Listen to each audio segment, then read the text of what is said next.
राम राम। जय माँ भारती, जय हिंदुस्तान। आप सभी का मेरे YouTube चैनल सत्य साक्षात्कार में हार्दिक अभिनंदन एवं स्वागत है। मैं भारत देश और दुनिया के समस्त सनातनियों को, समस्त हिंदू भाइयों को,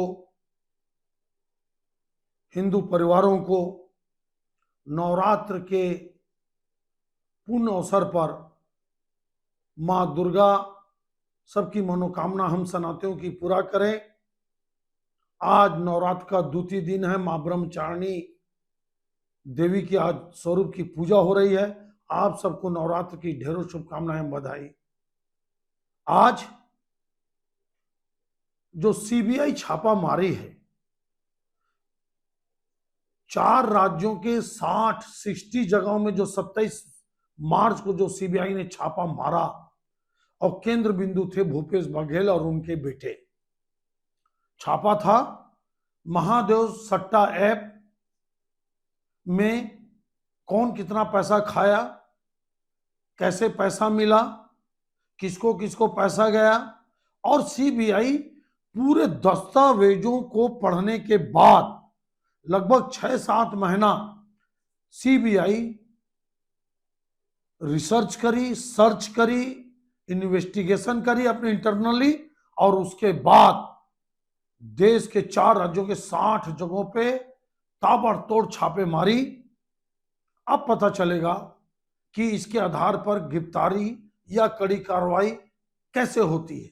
देखिए, आप सभी न्यूज़पेपर में इस भ्रष्टाचार की कहानी है।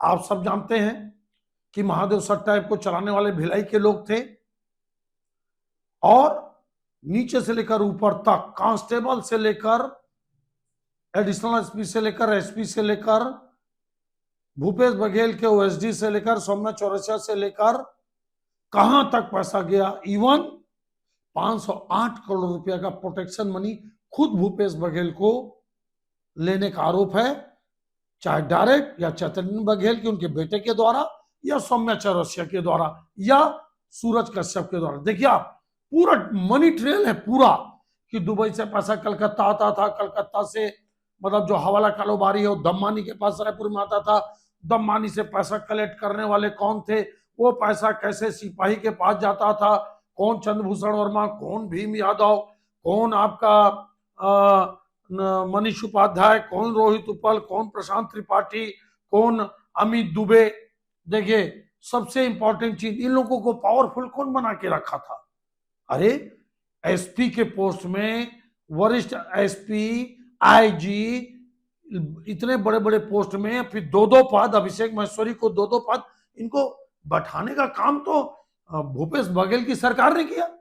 तभी ये, भाई कोई भी आदमी, अगर मैं भ्रष्ट और बेईमान हूं और मेरे से जुड़े लोग पैसा खा रहे हैं और मैं गलत काम कर रहा हूं, तो आप मान के चलिए कि वो पैसा मेरे तक पहुंच रहा, तब तो मैं भ्रष्टाचार और बेईमानी का काम कर रहा हूं। अब मेरे से जुड़े लोग पैसा खा रहे हैं, अगर मैं ईमानदार हूं और मैं गलत काम नहीं कर रहा हूं, तो मेरे से जुड़े हुए लोग कैसे पैसा खाएंगे? और फिर बेईमान भ्रष्ट लोगों की नियुक्ति प्राइम पोस्टों पे मैं कैसे कर दूंगा? संभव नहीं है। 35 लाख रुपया महीना अभिषेक महेश्वरी 2-2 पद में, एडिशनल एसपी इंटेलिजेंस में एडिशनल एसपी आनंद छाबड़ा जी, आरिफ शेख जी, अभिषेक पल्लव जी, किसी को 20 लाख रुपया महीना, किसी को 10 लाख रुपया महीना, और 35-35 लाख रुपया सौम्या चौरसिया, सूरज कश्यप, और ओएसडी भूपेश बघेल के एक और नाम है विजय भाटिया जी, उनके बड़े करीबी। ऐसे इन लोगों को पैसा पहुंचाने वाले लोग सबका बयान सीबीआई और ईडी के पास आ गया है कि हम इनको पैसा देते थे। तो क्या जब ये सब फंसेंगे, ये सब जेल जाएंगे, और कई लोग जो जेल में हैं, जैसे आपका कोयला घोटाला 540 करोड़ का, उसमें 8-10 लोग जेल में, सूर्यकांत, तो सूर्यकांत तिवारी को पावर कौन दिया कि जाके लेवी वसूलो? सवाल ही नहीं है। भूपेश बघेल के अलावा पावरफुल पोस्ट पे सूर्यकांत तिवारी को कोई कैसे बैठा देगा? उसको कौन हिम्मत दिया, ताकत दिया कि वो कलेक्टर के पास जाके, बड़े बड़े अधिकारियों के पास जाके पैसा वसूले? निश्चित रूप से सीएम हाउस से फोन जाता होगा, चाहे सौम्य चौरसिया हो, चाहे रानू साहू हो, चाहे बिश्नोई जी हो, चाहे पूरा जायसवाल परिवार हो। ये सबको ताकत किसने दिया? पावर सेंटर एक ही है, वो है भूपेश बघेल जी का सीएम हाउस और भूपेश बघेल जी सीएम। ये पूरी ईडी और सीबीआई की जो कहानी है, जो जांच है, उसके आधार पर मैं बोल रहा हूं। अब क्या होगा? अब क्या भूपेश बघेल की गिरफ्तारी होगी? करना पड़ेगा। अगर ये सब सच है कि भूपेश बघेल के नीचे लोग 30 लाख, 35 लाख, 40 लाख, 10 लाख, 25 लाख, 20 लाख रुपया महीना लेते थे, तो वो किसके ताकत पर लेते थे? भूपेश बघेल के। तो अगर ये सच है तो सीबीआई को और ईडी को भूपेश बघेल और उसके बेटे को गिरफ्तार करना पड़ेगा, नहीं तो ये पूरी स्टोरी झूठी मानी जाएगी, गलत मानी जाएगी। ये संभव नहीं हो सकता कि जो मेन सरदार है, भाई आखिर आपका रामपुर में जो शोले फिल्म है, जिसमें गब्बर के लोग जब डाका डालने जाते थे, चोरी करने जाते थे, डकैती करने जाते थे, तो गब्बर के कहने से जाते थे ना। मेन सरदार तो गब्बर ही था। तो अंत में जो छोटे छोटे डाकुओं को मारा गया, अंत में तो बड़े डाकुओं को मारा जाता है ना। तो आखिर में गब्बर सिंह को ही तो मारा गया, क्योंकि सरगना वही था। मैं कोई भूपेश बघेल को गब्बर नहीं बोल रहा हूं, ना उनके बाकी लोगों को डाकू बोल रहा हूं, लेकिन लूट की कहानी यही और इशारा करती है कि ये लोग किस तरह से छत्तीसगढ़ को लूटे और क्या परिणाम हुआ। अब राजनीतिक प्रश्न ये उठता है, अगर भूपेश बघेल और उनके बेटे गिरफ्तार होते हैं, और अभी भी आपको बता दूं मैं, क्या भूपेश बघेल के रहते छत्तीसगढ़ कांग्रेस वापस सत्ता में आ सकती है? मेरे को तो नहीं लगता भाई। देखो, एक समाज के दम पर और कुछ लोगों के दम पर हाय हुल्ला हुल्ला हुल्ला चूट करना एक अलग बात है। जैसे कि अजीत जोगी जी एक कॉज बेसिस पॉलिटिक्स करके छत्तीसगढ़ की राजनीति से बाहर हो गए, दैंड हो गया खेल, पूरी तरह से दैंड हो गया, आप सब गवाह हैं। उसी तरह से क्या भूपेश बघेल कुछ अपने ही लोगों या अपने समाज एक वर्ग को लेकर चिल्लपोट जो करते हैं, क्या उसके आधार पर वो कांग्रेस को छत्तीसगढ़ में मजबूत कर सकते हैं? क्या भूपेश बघेल के ऊपर इतने भ्रष्टाचार के लूट की कहानी, चोरी डकैती की कहानी है, क्या इन छवि को लेकर कांग्रेस आगे जा सकती है छत्तीसगढ़ की राजनीति में आगे? मेरे को तो नहीं लगता। अब मेरे को लगता है कि अगर कांग्रेस को छत्तीसगढ़ में आगे बढ़ना है, अगर कांग्रेस को वापस सत्ता में आना है, तो जो बदनाम शुदा नेता रहते हैं, जो बदनाम शुदा राजनीति करते हैं, या जिनकी छवि समाज में, सर्व समाज में एकदम छवि गलत साबित हो जाती है या धूमिल पड़ जाती है, ये सब जांच के आधार पर मैं बोल रहा हूं। ईडी और सीबीआई की जांच और पेपर में जो आ रहे हैं उसके आधार पर बोल रहा हूं।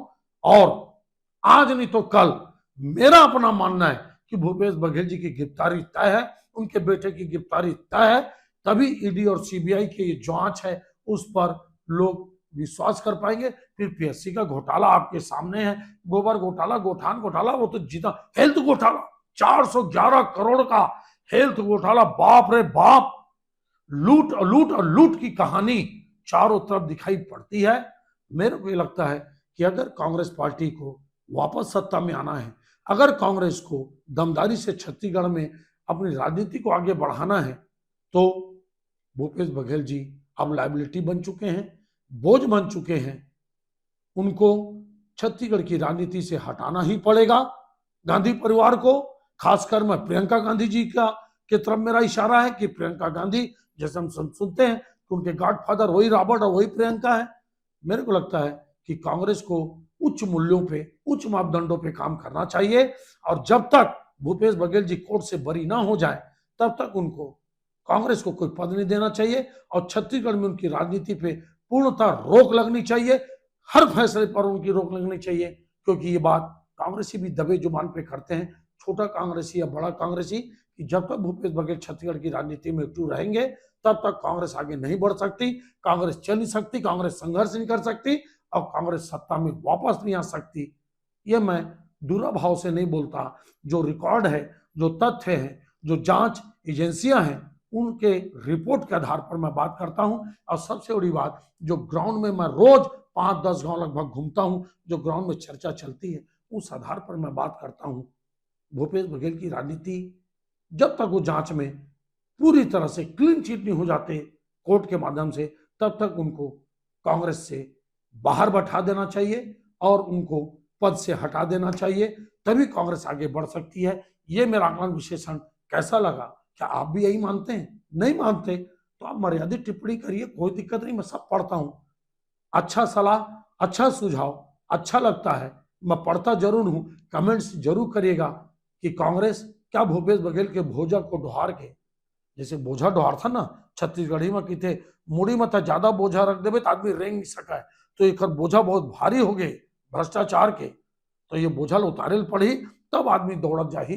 काबर की जिन सामने है बीजेपी, ओखर मन के सर में अभी आज की स्थिति में बड़े बोझा नहीं दिखाते, तो मन सरपट भागा थे, और कांग्रेस अब भाग नहीं पावा थे, बोझा बहुत भारी हो गए, तो भूपेश बघेल के नाम के बोझा ला उतारेल पड़ी, तब कांग्रेस कहीं आगे बढ़ सकती है। आप जरूर कमेंट्स करिए। आप सबका धन्यवाद। पुनः नवरात्र पर की माँ दुर्गा की, माँ शक्ति की ढेरों शुभकामनाएं एवं बधाई। धन्यवाद। जय हिंद, जय छत्तीसगढ़, जय भारत माँ।